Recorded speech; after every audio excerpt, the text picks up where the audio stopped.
del Sur. Vamos a preguntárselo a Luis Rodrigo de Castro, Relaciones Internacionales en el CEU. Luis, muy buenas y muchas gracias por estar con nosotros, como siempre. Buenas tardes, es un placer, como siempre, estar con vosotros. En primer lugar, Luis, quería preguntarte, ¿qué es lo que quiere vigilar China en Estados Unidos con ese globo espía? Es cierto que hoy hemos conocido que, por ejemplo, durante la presidencia de Trump también hubo varios globos espía de China, concretamente 3, es lo que informa hoy la agencia Bloomberg, pero ¿qué es lo que está pasando ahora? ¿Por qué globos espía y además 2 de ellos? Bueno, hablamos de globos espía. Por supuesto, uno de los fines o uno de los objetivos que puede perseguir la presencia de este tipo de globos en el espacio aéreo de un país, pues es obviamente el espionaje, ¿no? Sobre todo cuando entran por, creo que el cuarto, ¿no? Este que se ha producido durante la administración Biden. Ha sobrevolado el espacio de Montana, donde precisamente hay una de las bases militares o una reserva militar bastante importante del país, con lo cual el primer objetivo puede ser ese, puede ser el espionaje, y aquí recordar, bueno, pues que el espionaje ha existido toda la vida. Lo que pasa que sí que es verdad que con las innovaciones técnicas pues actualmente es mucho más sofisticado que en siglos anteriores, pero bueno, el espionaje ha existido siempre. Luego también puede ser que esta presencia de globos en el espacio aéreo de un país, bueno, pues pueda servir para otros dos objetivos diferentes. En primer lugar, ver la reacción del sistema aéreo, de la reacción aérea de ese país. Por ejemplo, pues cuando un caza, ¿no? Pues sobrevuela el espacio OTAN. Bueno, pues esto yo tuve la ocasión de visitar una de las bases OTAN. Me estuvieron contando que muchas veces, bueno, pues no llega a más, simplemente es para comprobar esa reacción, el tiempo de reacción del país en concreto o de la Fuerza Aérea Nacional. Y el tercer objetivo pues puede ser para tantear o para comprobar la voluntad política o el talante de la administración nacional en ese determinado momento. Yo creo que vamos más en el primer supuesto de espionaje, y parece ser que es un espionaje militar, sobre todo teniendo en cuenta, como bien decíais, que durante la presidencia anterior, durante la administración Trump, se habían producido se habían interceptado tres globos similares, uno precisamente en Guam y otro precisamente también en Hawái, que son dos lugares en los que la presencia militar de Estados Unidos es clave, sobre todo para controlar o para garantizar la presencia militar americana en el Pacífico. Con lo cual yo creo que sobre todo estamos ante una situación de espionaje o intento de espionaje militar. Obviamente en el momento en el que esto se ha descubierto, pues una vez que negar la evidencia es absurdo, ¿no? Quizá para intentar rebajar tensión, pues en lugar de decir directamente, mira, estoy espiándote militarmente, queda mucho mejor, entre comillas, decir que era con otros fines un poco más loables, entre comillas, ¿no? Investigación meteorológica, este tipo de cuestiones que al final lo único que sirven es para rebajar la tensión diplomática, y obviamente, bueno, pues al final la prueba de ello es que el gobierno americano ha destruido este globo una vez que ha salido de las zonas que consideraban más vulnerables en cuanto a que los restos de ese globo pudieran impactar en determinadas zonas habitadas. Tengo dos cuestiones que plantearte ahora, Luis. Por un lado, es posible que, entiendo que esto es difícil de saber, pero es posible que ahora cuando localicen esos restos del globo puedan identificar qué es lo que se estaba vigilando o qué imágenes había tomado ese globo. Eso por un lado. Y por otra parte, quería preguntarte también qué lectura más amplia podemos hacer de que ahora China está intentando vigilar y con fines de espionaje militar, como dices, a Estados Unidos. Esto implica, bueno, que la tensión que hace unos años era comercial va a escalar a un nivel militar, y a lo mejor tiene que ver también algo con Taiwán, o qué lectura más amplia podemos hacer de todo esto. Bueno, en primer lugar, yo no soy experto técnico, no soy ingeniero. Quizá voy a hacer una reflexión un poco ingenua, ¿no? Yo entiendo que si cuando sucede un avión se estrella, ¿no? Cuando suceden estas grandes catástrofes aéreas, hay una caja negra que nos da pistas de un poco la ruta que llevaba ese avión, una serie de datos que nos ayudan a entender el qué pasó en los momentos anteriores.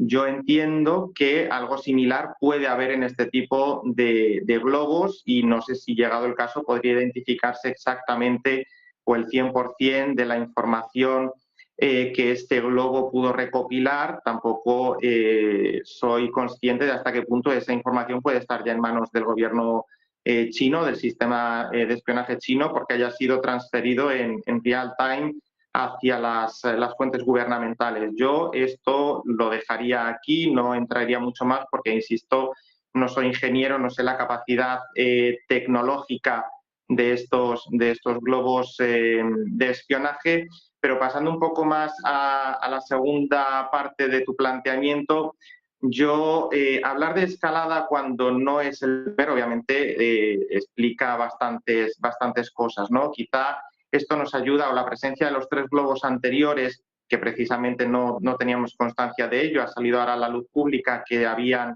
interceptado 3 globos anteriores durante el mandato de Trump, pues quizá nos ayudan a entender ciertas actuaciones del anterior presidente de Estados Unidos o determinados comportamientos o manifestaciones respecto al gigante asiático. En relación a este cuarto globo, yo entiendo que la voluntad del gobierno chino y del gobierno americano, siguiendo un poco el acuerdo de pacto de caballeros al que llegaron el presidente Biden y el presidente Xi Jinping durante la cumbre del G20 en Indonesia, es precisamente no profundizar en una escalada. Es decir, yo creo que ellos van a apostar por esa comunicación más directa, pero sin duda esto marca un antes y un después. Es decir, estamos inmersos en un conflicto en Ucrania que tiene un trasfondo o que tiene una traslación en función de los resultados en los que se puedan obtener, una traslación al caso taiwanés. Con lo cual, también el gobierno chino, bueno, pues a mí no me cabe ninguna duda que con estos medios estaría tratando de recopilar información de exactamente, o en la medida de lo posible, cuál podría ser la reacción estadounidense en cuanto a capacidades técnicas. La primera reacción, en cuanto a escalada, lo podemos considerar así, ha sido la suspensión de la visita del secretario de Estado de Estados Unidos a Pekín, con lo cual, bueno, pues ahí tenemos la primera reacción. Yo creo que más que una escalada apostarán por, siguiendo un poco el talante de la administración Biden, que podemos juzgar, bueno, Donald Trump dirá que es mucho más débil, es una posición de vulnerabilidad nacional, ¿no? Es decir, la posición, al menos la posición pública de la administración Biden en este sentido no es tan rigurosa como la que tenía la administración republicana anterior, pero yo creo que ahí tenemos una primera reacción, ¿no? El globo se ha destruido, el globo puede tener información que habrá que determinar en qué grado ha podido llegar ya a fuentes chinas. Tenemos esa suspensión, como decía, de la visita del secretario de Estado al país asiático y tenemos ese compromiso, por otro lado, de los mandatarios chino y estadounidense de apostar por canales diplomáticos, con lo cual y luego también tenemos ese globo en América del Sur, como decíais, pero bueno, yo soy un poco escéptico, no creo que la administración Biden vaya a romper radicalmente con este compromiso que adquirieron, más que nada porque tenemos en cuenta, o teniendo en cuenta la actuación de los 2 años que llevamos de administración demócrata, parece que la línea continuista puede ir en este sentido, ¿no? Yo creo que si hubiera una administración republicana, la respuesta podría ser un poco más fuerte, pero en el caso de la administración Biden no auguro que pueda haber una reacción radical de sanciones comerciales, etcétera, etcétera. Bueno, pues desde luego que nos quedamos con eso, ¿no? Porque la escalada económica también respecto a las sanciones que podría derivar todo esto puede ser importante. Hay que recordar que hace no tantos años teníamos esa guerra comercial cuando Trump estaba al frente del despacho Oval. Y por cierto, ya por último, Luis, quería preguntarte un poco por el timing del derribo de este globo espía chino en Estados Unidos, porque Biden, bueno, el gobierno de Joe Biden ha tardado bastantes días en derribar el globo desde la primera vez que se avistó.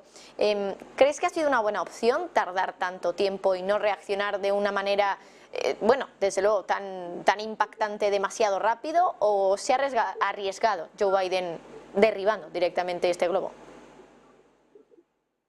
Bueno, yo creo que arriesgarse a derribar un objeto que sobrevuela el espacio aéreo de un país, yo creo que es la reacción lógica, ¿no? Es decir, yo puedo comprar y puedo llegar a entender esa reacción del gobierno de no derribarlo en un primer momento, porque bueno, podría estar sobrevolando un espacio habitable en el que bueno, pues podrían impactar los residuos de ese globo destruido. Bueno, todo eso lo podemos comprar, ¿no? Pero dejarlo tantos días sobrevolar por el espacio aéreo norteamericano cuando en algún momento atravesaría una zona que no estaría habitable, es decir, la llanura central de Estados Unidos, en algún momento pasaría por alguna zona no habitable en el que las consecuencias de que los restos de este globo espía impactaran sobre el terreno americano, bueno, pues no podría haber durado tanto. Yo entiendo que bueno, adoptando esta posición un poco ingenua, podemos comprar la posición americana en los primeros momentos, pero yo creo que, y es una valoración mía, es un poco irresponsable dejar un artefacto volando tanto tiempo por el espacio aéreo del país, precisamente porque en 4 días le ha dado tiempo a recopilar mucha más información y tampoco sabemos en qué medida no estaba transmitiendo en real time todos esos datos, con lo cual si yo hubiera estado en la posición del presidente Biden, la primera reacción que hubiera adoptado habría sido el derribo inmediato de ese objeto, sobre todo cuando está sobrevolando infraestructuras militares y en este contexto no solo de guerra comercial, sino también con el trasfondo militar. Es la reacción que yo hubiera tenido, pero insisto, para mí es una opinión personal. Es una irresponsabilidad un poco manifiesta de la administración Biden el haber permitido que ese objeto sobrevolara durante tanto tiempo su espacio aéreo, precisamente por eso, porque la información podría haberse estado retransmitiendo a las fuentes de Pekín en real time y tampoco nos conviene que se sepan ciertas cosas, ¿no? Bueno, pues nos queda claro. Luis Rodrigo de Castro, Relaciones Internacionales en el CEU. Muchísimas gracias por estar con nosotros y, como siempre, bueno, pues que pases muy buena tarde. Igualmente. Nosotros estamos pendientes también de otros asuntos.